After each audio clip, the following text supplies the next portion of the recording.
नमस्कार साथियों, स्वागत है आपका स्मार्ट सिटी सतना में। सतना मध्य प्रदेश में आने वाला एक बहुत ही खूबसूरत जिला है जो मंदिरों और यहाँ की सुंदरता के लिए प्रसिद्ध है। पास रीवा है जो सफ़ेद बाघों के लिए प्रसिद्ध है। आइए हम आपको लेकर चलते हैं वेंकटेश मंदिर। मंदिर के पीछे का इतिहास आपको देखने के लिए स्क्रीन पर मिल रहा है। यह आज से 200 साल पहले निर्माण किया गया एक मंदिर था जो दक्षिण भारत से आए कारीगरों ने इस मंदिर का निर्माण किया था। मंदिर की खूबसूरती और यहाँ की नक्काशी ऐसी है जो आधुनिक तकनीकी और मशीनरी से ऐसी नहीं बनाई जा सकती।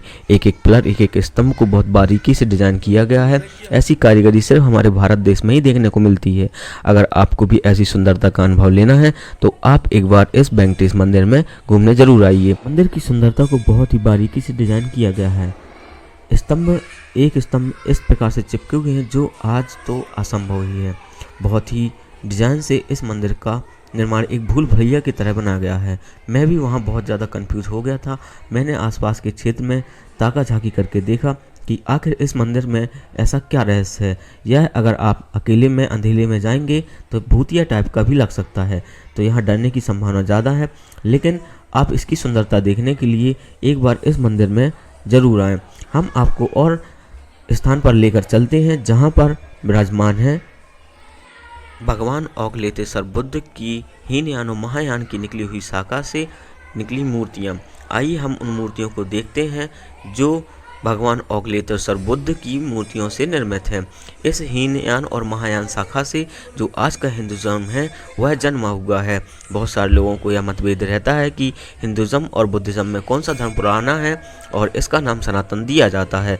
सनातन धर्म बुद्ध धर्म से ही निकला हुआ एक धर्म है और उसकी ही शाखाएं हर पूरे भारत देश में फैली हुई हैं। सिर्फ भारत देश में ही नहीं, यह विश्व के अनेकों देश में फैली हुई हैं। यह देखिए आप भगवान औगलेतेश्वर बुद्ध की एक मूर्ति। आइए हम नेक्स्ट मूर्ति तक आपको लेकर चलते हैं। यहाँ पर आपको बहुत सारी भीड़ देखने को मिल सकती है, लेकिन कारण यह है कि आज जिस बुद्धिज़्म को ये सभी लोग भूल गए हैं, ये वही बुद्धिज़्म है जो हमें आज से 2500 साल पहले मिला हुआ था। एक एक मूर्तियाँ सिर्फ और सिर्फ भगवान औगलेतेश्वर बुद्ध की हीनयान और महायान शाखा से निकलकर आई हुई यह मूर्तियाँ हैं। यह मूर्ति आपको देखने को मिलेगी। यहाँ नागवंशी समुदाय ने ही बुद्धिज़्म को सबसे पहले संरक्षित किया था और उसी वजह से जहाँ पर भी हमें सांपों के साथ भगवान की मूर्ति मिलती है वह नागवंशी समुदाय की होती है। यह जानना बहुत ही ज़रूरी है साथियों कि आपके जिस धर्म को इस प्रकार से डुबाया गया है उसको आपको फिर से पुनः जीवित करना है और हर एक मंदिर की छानबीन अच्छे से करनी है, क्योंकि यह सारी चीज़ें बुद्धिज़्म से निकल कर ही आई हुई हैं। तो आइए इस मंदिर के बाहर के परिसर में हम देखते हैं विभिन्न प्रकार की कलाकारी और चित्रकारी और मूर्तियों से निर्मित यह पूरा डिज़ाइन कॉरिडोर में विभिन्न प्रकार की मूर्तियों का निर्माण किया गया है जो देखने में बहुत ही सुंदर और आकर्षित है।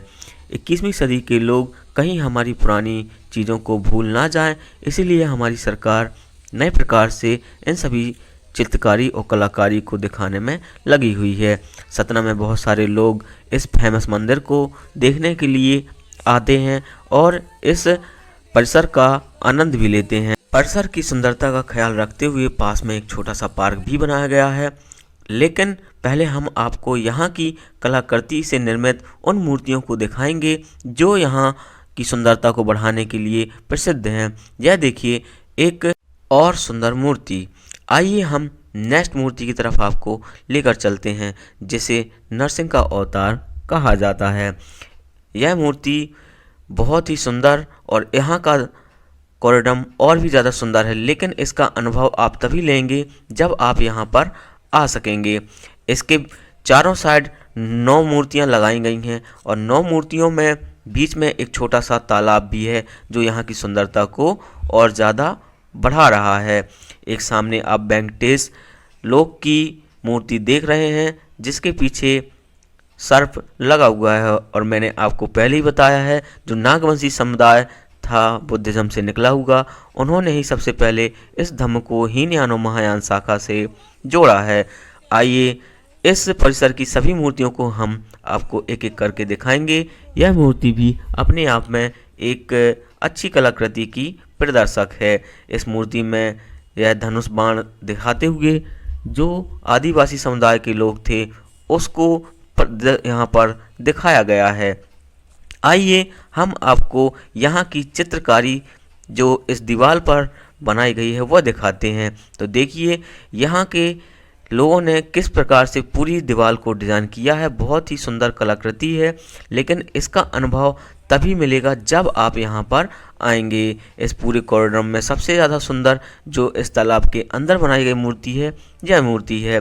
तो आपको ज़्यादा परेशान होने की आवश्यकता नहीं है। सीधे अपनी गाड़ी उठाइए और सतना के लिए निकलिए, वेंकटेश मंदिर, और इस मंदिर का अनुभव लीजिए। मैंने आपको पहले ही बताया है कि यहाँ पर जितने भी आदिवासी समुदाय के लोग थे उनके हाथों में ही तीर कमान हुआ करती थी और जंगलों में भ्रमण किया करते थे, तभी ये सारी चीज़ें आपको यहाँ देखने के लिए मिल रही हैं।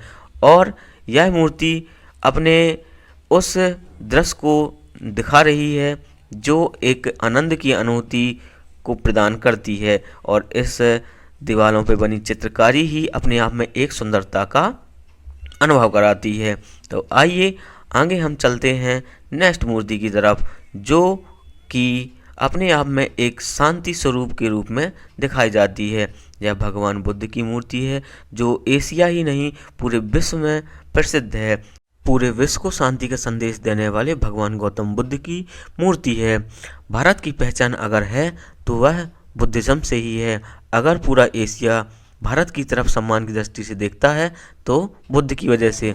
तो चलिए साथियों, चैनल को सब्सक्राइब करिए, लाइक करिए और बताइए कि कैसा लगा आपको यह वीडियो, और आप इस मंदिर को देखने के लिए कब जा रहे हैं कमेंट बॉक्स में ज़रूर करें। तो जय भीम, नमो बुद्धाय साथियों, हम आपसे मिलेंगे जल्द ही अगले वीडियो में। और